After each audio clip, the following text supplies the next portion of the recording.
Creed en sus profetas. Lunes 10 de julio 2023, Salmos 65. Alabanza a Dios por su providencia, al músico principal, Salmo, cántico de David.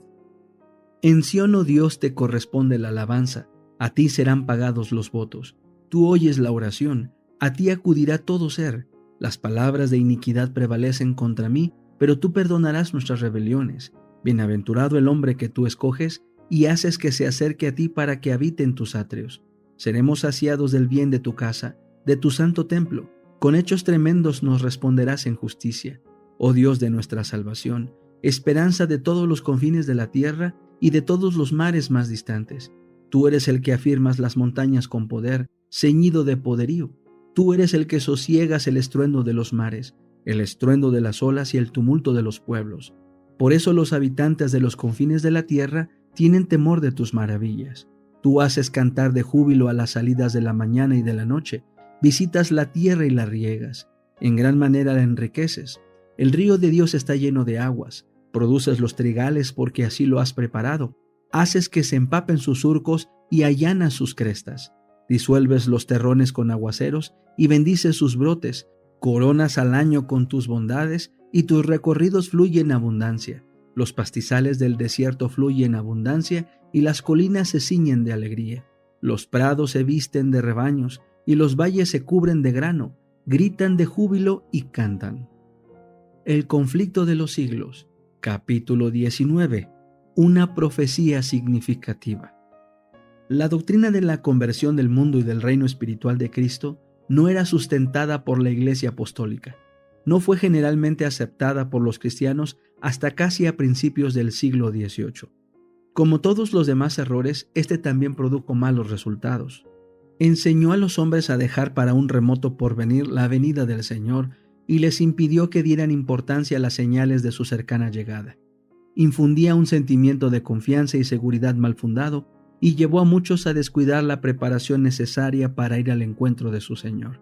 Miller encontró que la venida verdadera y personal de Cristo está claramente enseñada en las Santas Escrituras. San Pablo dice: el Señor mismo descenderá del cielo con mandato soberano, con la voz del arcángel y con trompeta de Dios. Y el Salvador declara que verán al Hijo del Hombre viniendo sobre las nubes del cielo, con poder y grande gloria. Porque como el relámpago sale del oriente y se ve lucir hasta el occidente, así será la venida del Hijo del Hombre. Será acompañado por todas las huestes del cielo, pues el Hijo del Hombre vendrá en su gloria y todos los ángeles con él, y enviará a sus ángeles con gran estruendo de trompeta, los cuales juntarán a sus escogidos. Primera Tesalonicenses 4:16, Mateo 24:30, 27, 31, 25, 31. A su venida los justos muertos resucitarán, y los justos que estuvieren aún vivos serán mudados. No todos dormiremos, dice Pablo, mas todos seremos mudados, en un momento, en un abrir de ojos, al sonar la última trompeta, porque sonará la trompeta, y los muertos resucitarán incorruptibles, y nosotros seremos mudados, porque es necesario que este cuerpo corruptible se revista de incorrupción, y que este cuerpo mortal se revista de inmortalidad. 1 Corintios 15, 51 al 53. Y en 1 Tesalonicenses 4, 16 y 17, después de describir la venida del Señor, dice: los muertos en Cristo se levantarán primero, luego nosotros los vivientes, los que hayamos quedado, seremos arrebatados juntamente con ellos a las nubes, al encuentro del Señor en el aire, y así estaremos siempre con el Señor. El pueblo de Dios no puede recibir el reino antes que se realice el advenimiento personal de Cristo. El Señor había dicho: cuando el Hijo del Hombre venga en su gloria y todos los ángeles con él, entonces se sentará sobre el trono de su gloria, y delante de él serán juntadas todas las naciones, y apartará los hombres unos de otros, como el pastor aparta las ovejas de las cabras, y pondrá las ovejas a su derecha y a las cabras a la izquierda. Entonces dirá el Rey a los que estarán a su derecha: venid benditos de mi Padre, poseed el reino destinado para vosotros desde la fundación del mundo. Mateo 25, 31 al 34.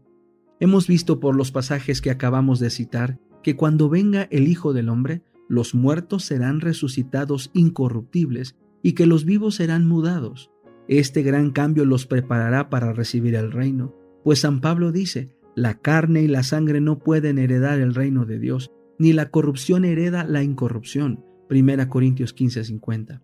En su estado presente, el hombre es mortal, corruptible, pero el reino de Dios será incorruptible y sempiterno. Por lo tanto, en su estado presente el hombre no puede estar en el reino de Dios. Pero cuando venga Jesús, concederá la inmortalidad a su pueblo, y luego los llamará a poseer el reino, del que hasta aquí solo han sido presuntos herederos. Estos y otros pasajes bíblicos probaron claramente a Miller que los acontecimientos que generalmente se esperaba que se verificasen antes de la venida de Cristo, tales como el reino universal de la paz y el establecimiento del reino de Dios en la tierra, debían realizarse después del segundo advenimiento. Además, todas las señales de los tiempos y el estado del mundo correspondían a la descripción profética de los últimos días. Por el solo estudio de las Sagradas Escrituras, Miller tuvo que llegar a la conclusión de que el periodo fijado para la subsistencia de la tierra en su estado actual estaba por terminar. Otra clase de evidencia que afectó vitalmente mi espíritu, dice él, fue la cronología de las Santas Escrituras. Encontré que los acontecimientos predichos que se habían cumplido en lo pasado se habían desarrollado muchas veces dentro de los límites de un tiempo determinado. Los 120 años hasta el diluvio, Génesis 6:3, los 7 días que debían precederlo con el anuncio de 40 días de lluvia, Génesis 7:4, los 400 años de la permanencia de la posteridad de Abraham en Egipto, Génesis 15:13, los 3 días de los sueños del copero y del panadero, Génesis 40:12 al 20, los 7 años de Faraón, Génesis 41:28 al 54, los 40 años en el desierto, Números 14:34, los 3 años y medio de hambre, Primero de Reyes 17:1, Lucas 4:25, los 70 años del cautiverio en Babilonia, Jeremías 25:11, los 7 tiempos de Nabucodonosor, Daniel 4:13 al 16, y las 7 semanas, 62 semanas, y la una semana que sumaban 70 semanas determinadas sobre los judíos, Daniel 9:24 al 27. Todos los acontecimientos limitados por estos periodos de tiempo no fueron una vez más que asunto profético, pero se cumplieron de acuerdo con las predicciones. Por consiguiente, al encontrar en su estudio de la Biblia varios periodos cronológicos que, según su modo de entenderlos, se extendían hasta la segunda venida de Cristo, no pudo menos que considerarlos como los tiempos señalados, que Dios había revelado a sus siervos.